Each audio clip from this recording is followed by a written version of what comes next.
Characteristics of sound wave. ये sound क्या है कि मीन्स साउंड को हम हमारे पास चार प्रॉपर्टी होती है, wavelength, frequency, time period, amplitude. तो चारों फ्रीक्वेंसी को हम कैरेक्टरिस्टिक्स है इसकी ये। इसके अलावा तीन कैरेक्टरिस्टिक्स और हैं, एम्पलीट्यूड, पिच, क्वालिटी। तो हम आज चार टॉपिक पढ़ते हैं, आपका frequency, wavelength, time period and आपका फ्रीक्वेंसी, टाइम पीरियड, एम्पलीट्यूड। सबसे पहला कि हम इसका डायग्राम बनाना सीख लें। अगर आपको जो डायग्राम बनाना आ जाएगा इसका, तो आप कभी भी कंफ्यूजन नहीं होगी कि क्या चीज क्या है। तो सबसे पहले लाइन ऑफ नॉर्मल डेंसिटी, ये होती है लाइन ऑफ नॉर्मल डेंसिटी। सबसे भी बच्चों को समझ में नहीं आता कि सर साउंड वेव होती क्या है, वेव्स होती क्या है। अगर एक आप पत्थर को पानी में मारो, एक तालाब में पानी भरा हुआ है और तुमने पत्थर को इस तरीके से मारा, तो पत्थर जैसे जैसे टच होते हो जाएगा पानी से, इस तरह से वेव्स बनाते चला जाएगा अपनी तरफ, एक्सपेंडिंग फॉर्म इस तरीके से। तो वही वेव्स होती है नॉर्मल। तो sound travelling form of waves, sound wave travel करता है फॉर्म की वेव्स की फॉर्म में। तो सबसे एक लाइन है, इससे हम जस्टिफाई करते हैं लाइन ऑफ नॉर्मल डेंसिटी इस तरीके से बनता है। ये जो होगा सिरा ये इक्वल होना चाहिए, जैसे यहाँ पे बड़ा बन गया है, इक्वल होना चाहिए।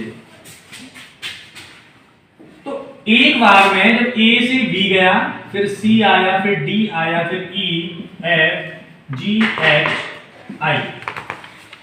तो जब वो ए से बी गया, मतलब बी तक पहुंचने में मैक्सिमम डिस्प्लेसमेंट एक मीडियम में अनडिस्ट्रिक्टेड थिंग्स पर, जितना उसने एक बार में जितनी ऊंचाई भरी, मैक्सिमम डिस्प्लेसमेंट किया, वो तो उसका एम्पलीट्यूड है।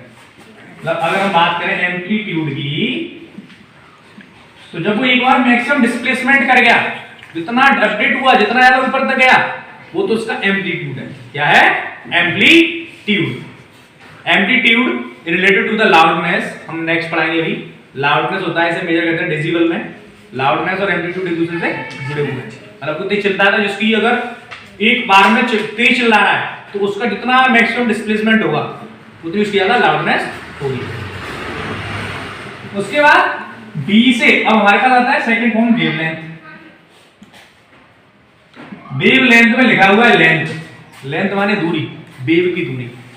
तो वेव को हम डिस्क्रिप्टिव कैसे करते हैं कि जब वो एक फॉर्म, मतलब कि ये अपर फॉर्म है, ये लोअर फॉर्म है, दो तरह समझ सकते हैं वैसे। अपर फॉर्म को एक बार ऊपर ले गए, देन लोअर फॉर्म नीचे, तो इसी लेंथ लाइन से स्टार्ट हो गई, यही खत्म हो गई है। एक ऑक्सीलेशन इसने कंप्लीट कर लिया। जब वो एक बार एक अपर मीडियम से डेंसर, मतलब मान लो ये ऊपर रेयर मीडियम, ये डेंसर मीडियम है, तो एक बार उसने टर्न कंप्लीट किया, एक ऑक्सीलेशन कंप्लीट किया, और दोबारा से लाइन ऑफ नॉर्मल डेंसिटी पर आ गई, वो पॉजिटिव से नेगेटिव। कहीं कहीं आपको दिखेगा कि ऊपर पॉजिटिव नीचे नेगेटिव होता है, क्रस्ट ट्रफ होता है, वो भी इससे पहले लॉन्गिट्यूडिनल और ट्रांसवर्स वेव्स में है। जब ये एक बार ऊपर गया, नीचे आया, तो इतनी दूरी जो हुई इसकी, वो क्या है? इसकी वेवलेंथ। मतलब एक ऑक्सीलेशन कंप्लीट जब हुआ, दोबारा से नॉर्मल डेंसिटी पर आ गई, वो नॉर्मल लाइन पर आ गई, तो जो कंप्लीट फॉर्म है वो हमारी वेवलेंथ है। वेवलेंथ को एक और फॉर्म से मेजर कर सकते हैं, दोनों फॉर्म की मैक्सिमम एम्पलीट्यूड ले लो, कहीं कहीं ये भी वेवलेंथ है, ये वेवलेंथ है, ये भी वेवलेंथ है, यहां से यहां तक। और वेवलेंथ को डिनोट करते हैं बेटा लैम्डा से। ये हमारा जब अपर फॉर्म है, एम्पलीट्यूड है। ये तो वेवलेंथ और एम्पलीट्यूड। वेवलेंथ की जो यूनिट है, unit of wavelength is metre, क्योंकि ये लेंथ है, ऐसा ही होती है, मीटर होती है नॉर्मली। ये तो वेवलेंथ है। वेवलेंथ का आता है फ्रीक्वेंसी, जो बच्चों को सबसे बड़ी समस्या रहती है, फ्रीक्वेंसी और टाइम पीरियड में रिलेशन में दोनों में। फ्रीक्वेंसी जो है बेटा, फ्रीक्वेंट, लगातार फ्रीक्वेंसी, तो एक सेकंड में कितनी बार ये टर्न कर लीजिए, एक सेकंड में जितनी बार ये टर्न करेगी, वो उसकी फ्रीक्वेंसी है। फ्रीक्वेंसी को अलग अलग जगह पर बहुत सारे नए नए नामों से, नए नए सिंबल से नोट किया गया है। नॉर्मली एफ से नोट करते हैं, कहीं कहीं पर न्यू से नोट करते हैं। फ्रीक्वेंसी की जो यूनिट होती है एसआई यूनिट होती है फ्रीक्वेंसी, हर्ट्ज कहते हैं इसे।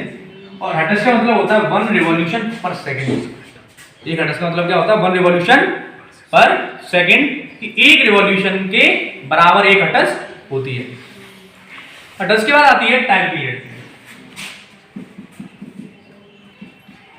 टाइम मतलब समय, पीरियड माने समय अंतराल। कितना समय, मतलब कह रहे हैं पीरियड, स्कूल में पीरियड लगा घंटा, मतलब ये समय इतने समय से इतने समय तक रहेगा। तो टाइम का मतलब क्या है कि एक ऑसिलेशन कंप्लीट करने में जितना इसे समय लगा वो उसका क्या है? Time period. और टाइम पीरियड की जो यूनिट होती है वो सिंपली आप जानते ही हो सभी, सेकंड होती है। ये सेकंड ये हर्ट्ज। एक रिलेशन होता है, रिलेशन बिटवीन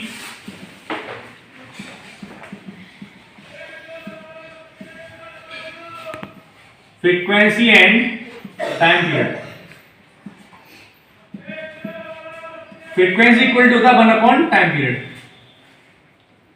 और टाइम पीरियड इक्वल टू होता है 1 अपॉन फ्रीक्वेंसी। ये तो फ्रीक्वेंसी टाइम पीरियड के बीच में। अगर हम बात करें वेवलेंथ की, तो एक सिंपल सा फॉर्मूला होता है स्पीड इक्वल टू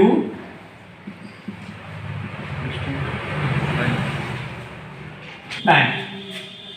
स्पीड हमारी भी हो गई, डिस्टेंस हमारी वेवलेंथ होगी लैम्डा, टाइम पीरियड हो गया t, तो lambda equal to b into T. एक रिलेशन तो बन गया ये। और एक अगर हम t की जगह 1 अपॉन लेफ्ट ले लें, क्या ले लें? 1 अपॉन f, तो lambda equal to b upon f। यहाँ पे t equal to 1 upon f ले लिया। तो हमारे पास दो रिलेशन हो गए।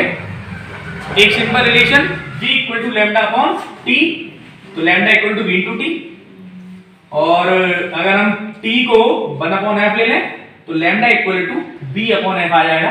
और कहीं पर अगर इसे मिनटू कर दें b इक्वल टू ले लें तो b equal to lambda into f आ जाएगा।